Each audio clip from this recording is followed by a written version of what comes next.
سلام. یکی از مهمترین و بقیده من یکی از نمره بیارترین قسمت‌های آزمون آیلتس بخش لیسنینگش هست. امروز براتون یه آزمون لیسنینگ آماده کردم که در واقع طراحی شده به وسیله یه سری از اگزامینرهای سابق، یعنی به وسیله کسایی که قبلا ممتحن بودن، ممتحن آزمون آیلتس. این آزمون آماده شده و بسیار شبیه هستش به آزمون واقعی از لحاظ محتوایی، مضاف بر این که تمام اون چارچوب‌ها و دستورالعمل‌ها و فرمت آزمون دقیقاً مشابه هستش با لیسنینگ آیلتس. این تست رو بدید تا نمره تقریبیتون رو توی لیسنینگ آیلتس به دست بیارید. این نمره احتمالاً بسیار شبیه خواهد بود به نمره واقعی آیلتستون، هرچند که من میگم این آزمون رسمی نیست ولی بسیار شبیه هست و استاندارده. ویدیو رو طبق اون دستورالعملایی که داده میشه نگاه بکنید تا آخر و من آخر کار میام و براتون جواب‌ها رو میگم. Listening Part 1. Hello there, and welcome to the Klein Museum, which was the actual home of Mr. Klein and his family before he went on to be the famous author we all know him as today.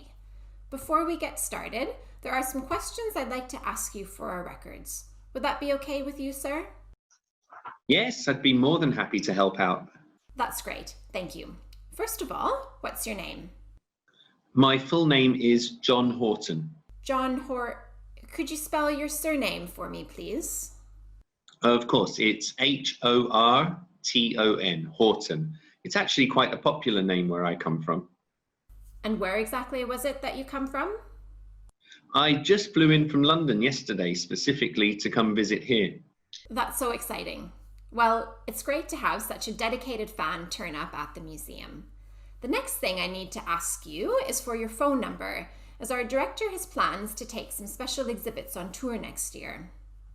That sounds very interesting. I'd definitely like to be kept informed about that. My number is 064 145 354. 06414 5354, is that right? That's it exactly. Got it, thanks. And next, could you just tell me if it's your first visit to the Klein Museum? Yes. Well, actually, my parents did bring me here when I was quite young, and I don't actually remember it. But technically, this is my second time being here. Oh my.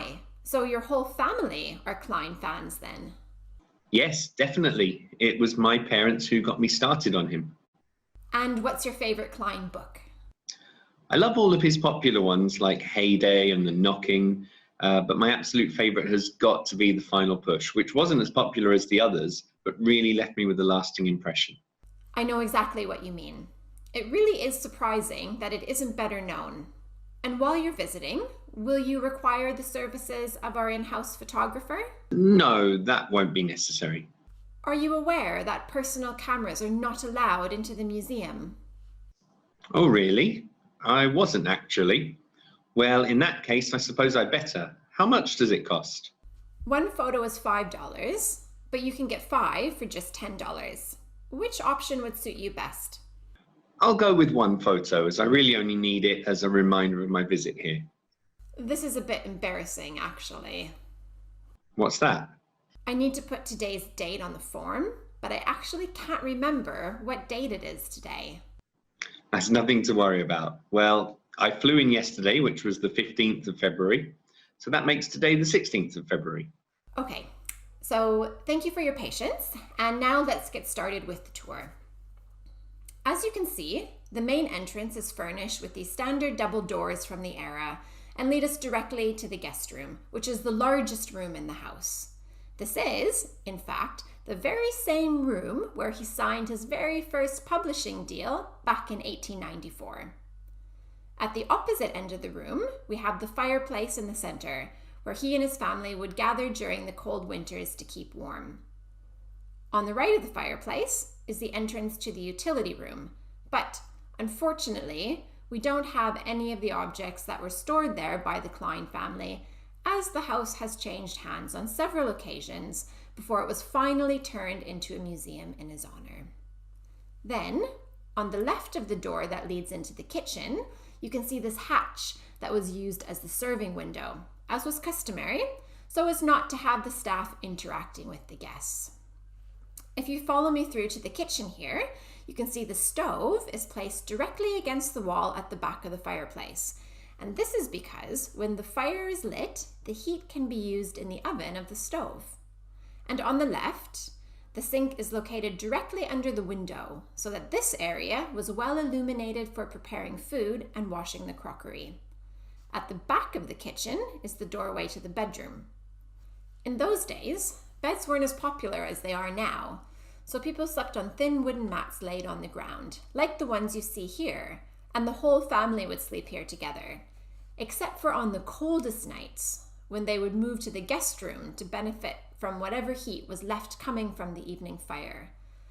At the back, you'll notice this little cubby, which may look like an ensuite at first, but is, in fact, the office of our great Mr. Klein, as he found this to be the quietest location in the house and could focus on his work without interruption. Finally, if you could just follow me back through the kitchen, here we can exit through the back door of the house to the woodshed where the Klein family stored, well, obviously, their wood. However, it was the staff that would have been the only ones that really had any reason to be back here.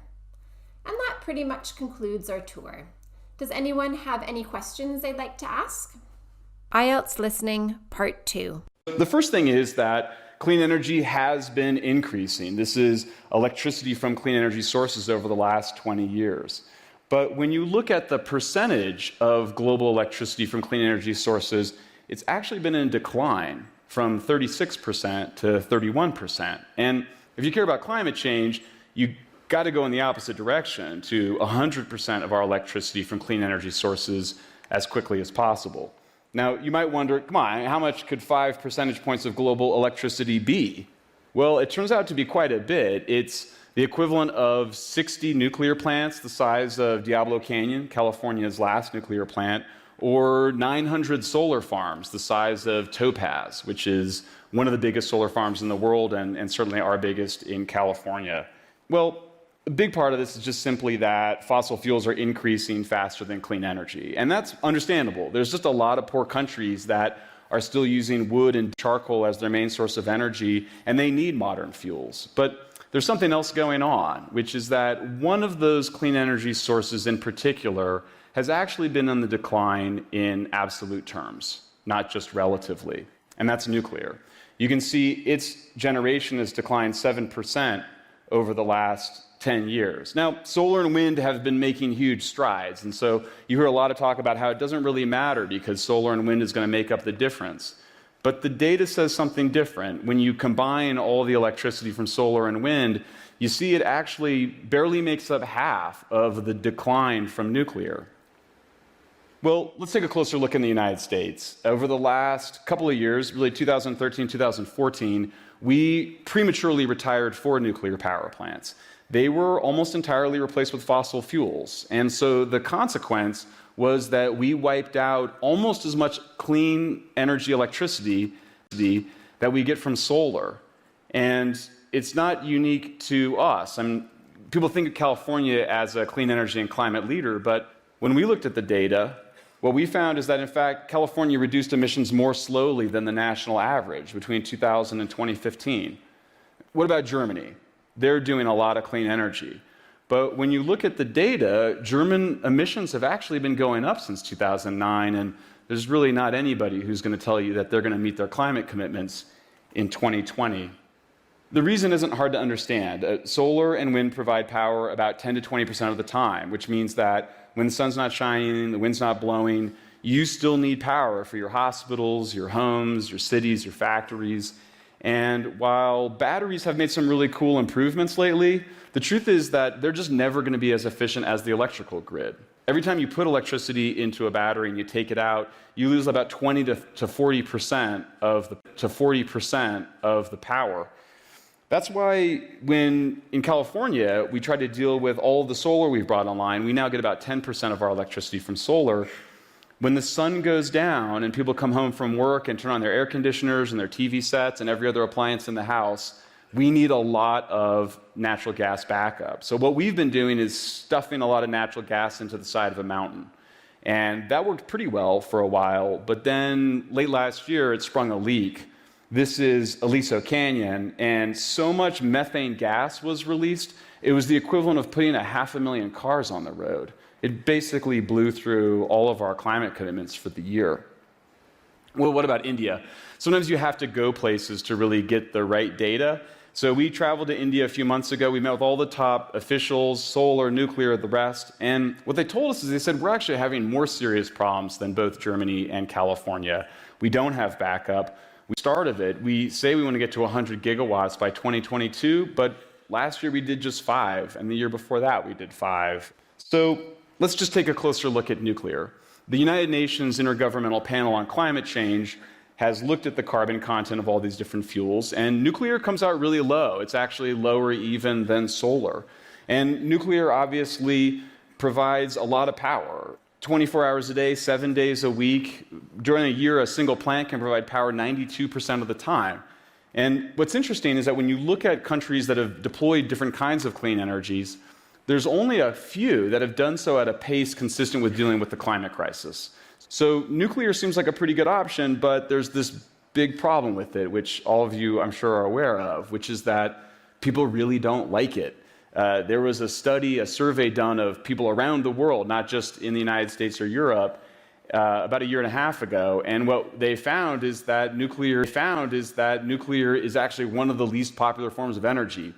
Even oil is more popular than nuclear. And while nuclear kind of edges out coal, the thing is people don't really fear coal in the same way that they feared nuclear, which really operates on our unconscious. So what is it that we fear? I mean, there's really 3 things. There's the safety of the plants themselves, the fears that they're going to melt down and cause damage. There's the waste from them. And then there's the association with weapons. And I think, understandably, engineers look at those concerns and they want to look for technological fixes. I mean, that's why Bill Gates is in China developing advanced reactors. That's why 40 different entrepreneurs are working on this problem. And I myself have been very excited about it. We did a report, How to Make Nuclear Cheap. In particular, the thorium reactor shows a lot of promise. And so when the climate scientist James Hansen asked if I wanted to go to China with him and look at the Chinese advanced nuclear program, I jumped at the chance. We were there with MIT and UC Berkeley engineers. And I had in my mind that the Chinese would be able to do with nuclear what they did with so many other things. Just start to crank out small nuclear reactors on assembly lines. You could ship them up like iPhones or MacBooks and send them around the world. I would get one home in Berkeley. But what I found was somewhat different. The presentations were all very exciting and very promising. They have multiple reactors that they're working on. The time came for the thorium reactor, and a bunch of us were excited. They went through the whole presentation. They got to the timeline, and they said, we're going to have a thorium molten salt reactor ready for sale to the world by 2040. IELTS Listening, Part 3. So let's look, though, at the 4 choices that we are making right now. The first one, by far the most consumed seafood in America and in much of the West, is shrimp. Shrimp in the wild as a wild product is a terrible product. 5, 10, 15 pounds of wild fish are regularly killed to bring 1 pound of shrimp to the market. They're also incredibly fuel inefficient to bring to the market. In a recent study that was produced out of Dalhousie University, it was found that dragging for shrimp is one of the most carbon-intensive ways of fishing that you can find. So you can farm them, and people do farm them, and they farm them a lot in this very area. Problem is, the place where you farm shrimp is in these wild habitats, in mangrove forests. Now look at those lovely roots coming down. Those are the things that hold soil together, protect coasts, create habitats for all sort of young fish, young shrimp, all sorts of things that are important to this environment. Well, this is what happens to a lot of coastal mangrove forests. We've lost millions to a lot of coastal mangrove forests. We've lost millions of acres of coastal mangroves over the last 30 or 40 years. That rate of destruction has slowed, but we're still in a major mangrove deficit. The other thing that's going on here is a phenomenon that the filmmaker Mark Benjamin called grinding Nemo. This phenomenon is very, very relevant to anything that you've ever seen on a tropical reef. Because what's going on right now, we have shrimp draggers dragging for shrimp, catching a huge amount of bycatch. That bycatch, in turn, gets ground up and turned into shrimp food. And sometimes, many of these vessels, manned by slaves, are catching these so-called trash fish, fish that we would love to see on a reef, grinding them up and turning them into shrimp feed. An ecosystem literally eating itself and spitting out shrimp. The next most consumed seafood in America and also throughout the West is tuna. So tuna is this ultimate global fish. These huge management areas have to be observed in order for management area, called a Regional Fisheries Management Organization, is called ICAT, the International Convention for the Conservation of Atlantic Tunas. The great naturalist Carl Safina once called it the international conspiracy to catch all the tunas. Of course, we've seen incredible improvement in ICAT in the last few years. There is total room for improvement, but it remains to be said that tuna is a global fish, and to manage it, we have to manage the globe. Well, we could also try to grow tuna, but tuna is a spectacularly bad animal for aquaculture. Many people don't know this, but tuna are warm-blooded.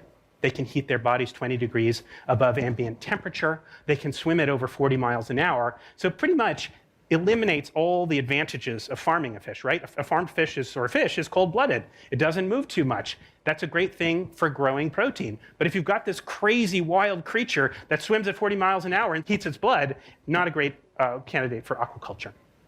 The next creature, most consumed seafood in America and throughout the West, is salmon.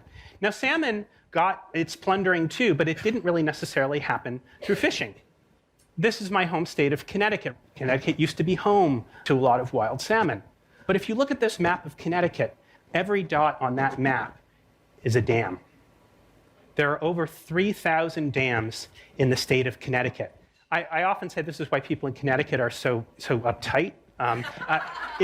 If somebody could just unblock Connecticut's chi, I feel that we could have an infinitely better world. But I made this particular comment at a convention once of national parks officers, and this guy from North Carolina sidled up to me. He says, you know, you oughtn't be so hard on your Connecticut, because we here in North Carolina, we got 35,000 dams. So it's a national epidemic, it's an international epidemic, and there are dams everywhere, and these are precisely the things that stop wild salmon from reaching their spawning grounds. So as a result, we've turned to aquaculture and salmon is one of the most successful, at least from a numbers point of view. When they first started farming salmon, it could take as many as 6 pounds of wild fish to make a single pound of salmon. The industry has, to its credit, greatly improved. They've gotten it below 2 to 1, although it's a little bit of a cheat, because if you look at the way aquaculture feed is produced, they're measuring pellets, pounds of pellets per pound of salmon. Those pellets are in turn reduced fish. So the actual, what's called the FIFO, the fish in and the fish out, kind of hard to say. But in any case, credit to the industry, it has lowered the amount of fish per pound of salmon. Problem is, we've also gone crazy with the amount of salmon that we're producing. Aquaculture is the fastest growing food system on the planet. It's growing at something like 7% per year. And so even though we're doing less per fish to bring it to the market, we're still killing a lot of these little fish. And we're also feeding fish to chickens and pigs. So we got chickens, and they're eating fish. But weirdly, we also have fish that are eating chickens, because the byproducts of chickens, feathers, blood, bone, get ground up and fed to fish. So I often wonder, is there a fish that ate a chicken that ate a fish? It's sort of a reworking of the chicken and egg thing. Anyway, altogether, though, it results in a terrible mess. What you're talking about is something between 20 and 30 million metric tons of wild creatures that are taken from the ocean and used and ground up. That's the equivalent of a third of a China or of an entire United States of humans that's taken out of the sea each and every year. The last of the four is a kind of amorphous thing. It's what the industry calls white fish. There's many fish that get cycled into this white fish thing, but the way to kind of tell the story, I think, is through that classic piece of American culinary innovation, the Filet-O-Fish sandwich. So the Filet-O-Fish sandwich actually started as halibut, and it started because a local franchise owner found that when he served his McDonald's on Friday, nobody came, because it was a Catholic community. They needed fish. So Ray Kroc, he went to Ray Kroc and he said, I'm going to bring you a fish sandwich. It's going to be made out of halibut. Ray Kroc said, I don't think it's going to work. I want to do a hula burger, and there's going to be a slice of pineapple on a bun. But let's do this. Let's have a bet. Whoever sandwich sells more, that will be the winning sandwich. Well, it's kind of sad for the ocean that the hula burger didn't win. So he made his halibut sandwich. Unfortunately, though, the sandwich came in at 30 cents. Ray wanted the sandwich to come in at 25 cents. So he turned to Atlantic cod. We all know what happened to Atlantic cod in New England. So now, the Filet-O-Fish sandwich is made out of Alaska pollock. It's the largest finfish fishery in the United States, 2 to 3 billion pounds of fish taken out of the sea, every billion pounds of fish taken out of the sea every single year. If we go through the pollock, the next choice is probably going to be tilapia. Tilapia is one of those fish nobody ever heard of 20 years ago. It's actually a very efficient converter of plant protein into animal protein, and it's been a godsend to the third world. It's actually a tremendously sustainable solution. It goes from an egg to an adult in 9 months. Problem is that when you look about the West, it doesn't do what the West wants it to do. It really doesn't have what's called an oily fish profile. IELTS Listening, Part 4. But the question is why? Why do we sometimes fail to perform up to our potential under pressure? It's especially bewildering in the case of athletes who spend so much time physically honing their craft. But what about their minds? Not as much. This is true off the playing field as well. Whether we're taking a test or giving a talk, it's easy to feel like we're ready at the top of our game and then perform at our worst when it matters most. It turns out that rarely do we practice under the types of conditions we're actually going to perform under. And as a result, when all eyes are on us, we sometimes flub our performance. Of course, the question is, why is this the case? And my experience on the playing field and in other important facets of my life really pushed me into the field of cognitive science. I wanted to know how we could reach our limitless potential. I wanted to understand how we could use our knowledge of the mind and the brain to come up with psychological tools that would help us perform at our best. So why does it happen? Why do we sometimes fail to perform up to what we're capable of when the pressure is on? It may not be so surprising to hear that in stressful situations, we worry. We worry about the situation, the consequences, what others will think of us.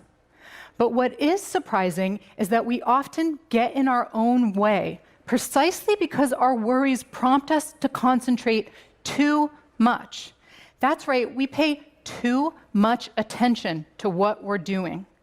When we're concerned about performing our best, we often try and control aspects of what we're doing that are best left on autopilot, outside conscious awareness, and as a result, we mess up. Think about a situation where you're shuffling down the stairs, and what would happen if I asked you to think about what you're doing with your knee while you're doing that? There's a good chance you'd fall on your face. We as humans only have the ability to pay attention to so much at once, which is why, by the way, it's not a good idea to drive and talk on the cell phone.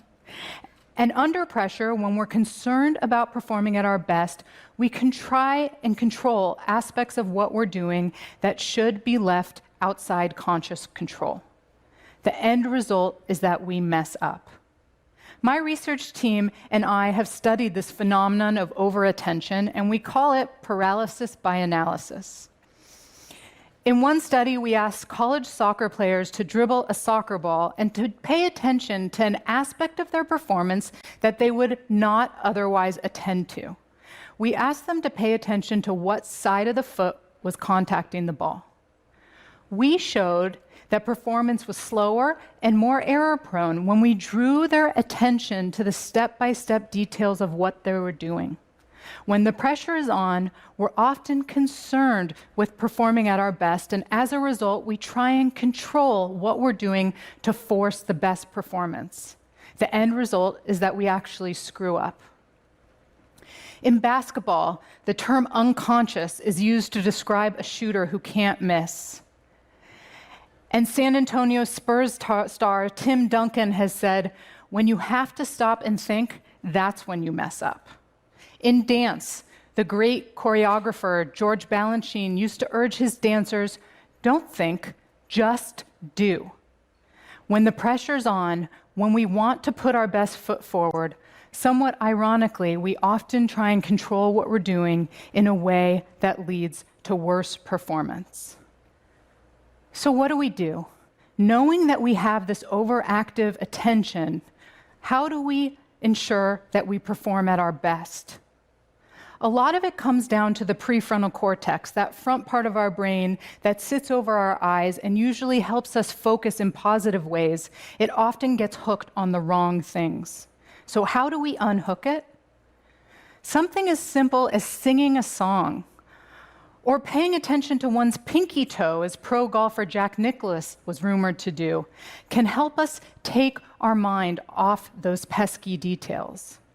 It's also true that practicing under conditions that we're going to perform under, closing the gap between training and competition, can help us get used to that feeling of all eyes on us.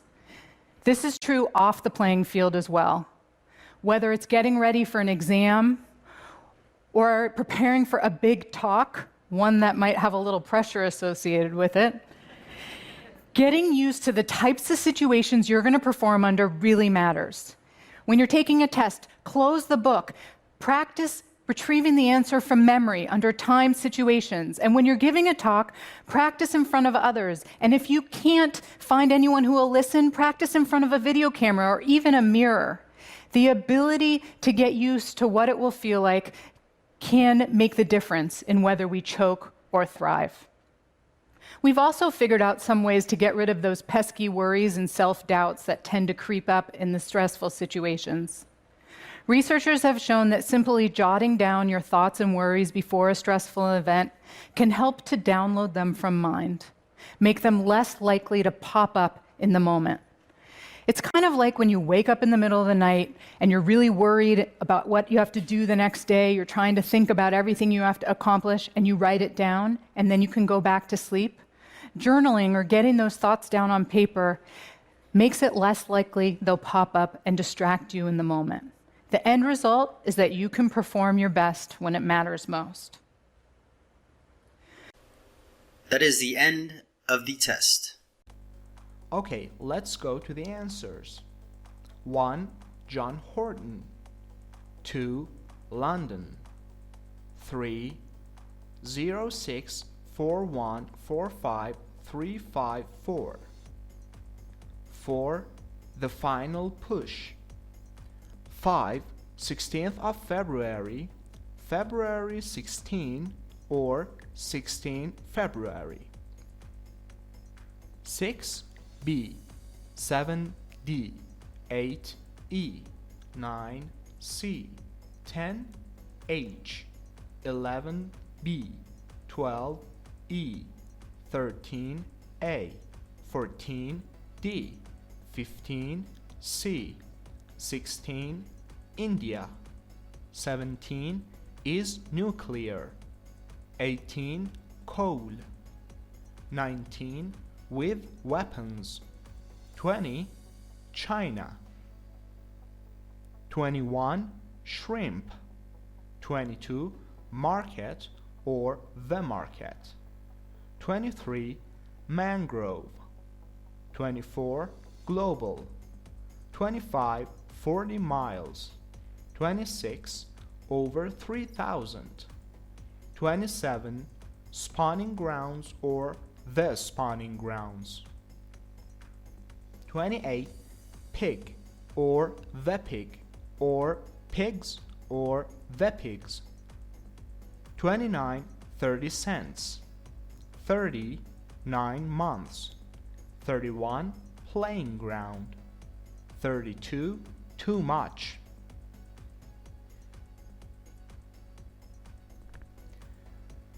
33 awareness, control. 34 by analysis. 35 step-by-step details. 36 C. 37 B. 38 B. 39 A and 40 C. اوکی دوستان، امیدوارم آزمون رو خوب داده باشید و توی کامنت ها بهم بگید که چه نمره‌ای به دست آوردید و چند تاشو درست زدید. اگر که این آزمون براتون مفید بود و آزمون‌های مشابهش رو میخواید داشته باشید و براتون بگذارم، حتما توی کامنت ها همین زیر به من اطلاع بدید. و من این آخر چند تا ویدیوی دیگه به شما پیشنهاد میدم که اونا هم مربوط به تقویت لیسنینگ هست ولی با سبکای دیگه. به امید دیدار.